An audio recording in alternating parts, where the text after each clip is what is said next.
அஸ்ஸலாமு அலைக்கும். Season change ஆகிக்கிட்டு இருக்கு. எங்கே பார்த்தாலும் ஒரே வைரல் ஃபீவர் தான் எல்லாருக்குமே.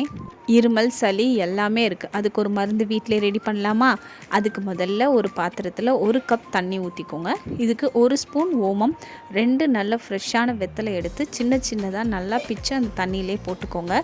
இதில் ஒரு 5லேருந்து 6 மிளகு சேர்த்து நல்லா கொதிக்க விடுங்க. இதோட சாறு கம்ப்ளீட்டாக அந்த தண்ணியில் இறங்குற அளவுக்கு அதை கொதிக்க விட்டுக்கோங்க. இப்போ கொதித்தது 1 கிளாஸ், 1/2 கிளாஸ் ஆகிற வரைக்கும் வற்றினதுக்கப்புறமா அதை நல்லா வடிகட்டிட்டு 1 ஸ்பூன் தேன் கலந்துக்கோங்க.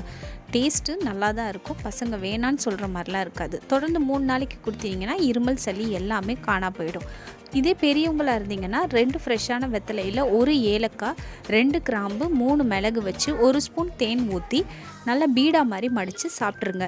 3 நாளைக்கு தொடர்ந்து சாப்பிட்டிங்கன்னா இருமலாக இருந்தாலும் சரி, சளியாக இருந்தாலும் சரி, இருக்கிற இடம் தெரியாமல் காணா போயிடும். கண்டிப்பாக ட்ரை பண்ணி பாருங்கள். அஸ்ஸலாமு அலைக்கும்.